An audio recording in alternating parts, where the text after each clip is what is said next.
बाबा ओ बाबा, 3 दिन रह गए हैं कुर्बानी वाली ईद में, हमें भी गोश्त मिलेगा ना? बाबा कहने लगा, हाँ क्यों नहीं, बिल्कुल मिलेगा। बच्ची कहने लगी, बाबा लेकिन पिछली ईद पर तो हमें किसी ने गोश्त नहीं दिया था, अब तो पूरा साल हो गया है गोश्त देखे हुए भी।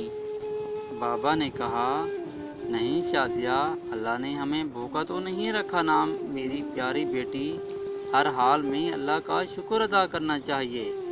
डॉक्टर साहब कुर्बानी के लिए बड़ा जानवर लेकर आए हैं और मास्टर जी भी तो बकरा लेकर आए हैं। हम गरीबों के लिए ही तो कुर्बानी का गोश्त होता है, अमीर लोग तो सारा साल ही गोश्त खाते हैं। खैर, आज ईद कुर्बान पर मौलवी साहब बयान फरमा रहे हैं कि कुर्बानी पर मिस्कीन, यतीम और गरीबों को नहीं भूलना चाहिए, इनकी बहुत हकूक़ होते हैं। यका बाप भी ईद नमाज पढ़कर आ गए। घंटा भर इंतज़ार करने के बाद कहीं से गोश्त नहीं आया। शाजिया बोली, बाबा अभी तक गोश्त नहीं आया। बड़ी बहन राफिया बोली, चुप हो जाओ शाजी। वो चुपचाप दोनों की बातें सुनता रहा और नज़रअंदाज करता रहा। काफ़ी देर के बाद जब कहीं से गोश्त नहीं आया तो शाजिया की माँ बोली, अरे सुनिए जी, मैंने तो प्याज और टमाटर भी काट दिए हैं, लेकिन कहीं से अभी तक गोश्त नहीं आया।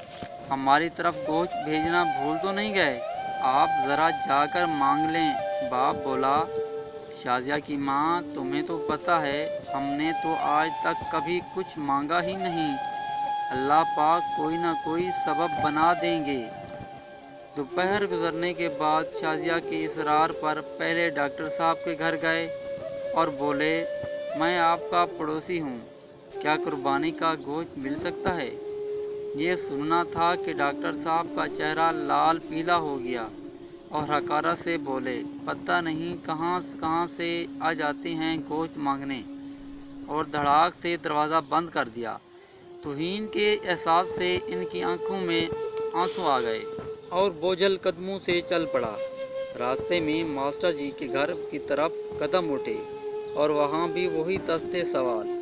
मास्टर जी गोश्त का सुनकर अजीब सी नज़रों से देखा और अंदर चले गए। थोड़ी देर बाद आए तो शापर में थोड़ा सा गोश्त था और शापर देकर जल्दी से अंदर चले गए, जैसे उसने गोश्त मांग कर गुनाह कर दिया हो। घर पहुंचकर देखा तो सिर्फ हड्डियां और चर्बी थी। खामोशी से उठकर कमरे में चले गए और रोने लगे। बीवी आई और बोली, आप गमगीन ना हो, मैं चटनी बना लेती हूँ।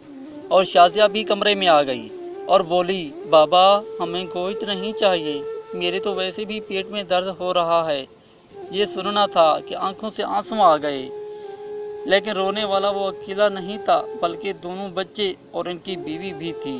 इतने में पड़ोसी वाले अकरम की आवाज़ आई, जो सब्ज़ी लगाया करता था। अनवर भाई दरवाज़ा तो खोलो। दरवाज़ा खोला तो अकरम ने 3-4 किलो गोश्त का शापर पकड़ा दिया और बोला, गांव से मेरा छोटा भाई लाया है और हम सारा नहीं खा सकते, ये आप भी खा लें। खुशी से आंखों में आंसू आ गए और अकरम के लिए दिल से दुआ निकली। गोश्त खाकर अभी फारिग हुए ही थे कि ज़ोर से तूफ़ान आया और बारिश शुरू हो गई, जिसकी वजह से मोहल्ले का ट्रांसफार्मर जल गया। 2-3 दिन तक बिजली नहीं आई। तीसरे दिन शाजिया को लेकर वो बाहर कहीं जा रहे थे तो देखा कि मास्टर जी और डॉक्टर साहब बहुत सा गोश्त बाहर फेंक रहे थे, जो बिजली न होने की वजह से ख़राब हो गया था और कुत्ते खा रहे थे। शाजिया ने बाप से कहा, बाबा क्या हम कुर्बानी कुत्तों के लिए करते हैं? मास्टर जी और डॉक्टर साहब की नज़रें झुकी हुई थी। खुदारा यतीम, मिस्कीन, गरीब और मुस्तहिक लोगों का एहसास किया करें। Please subscribe my channel and share this video.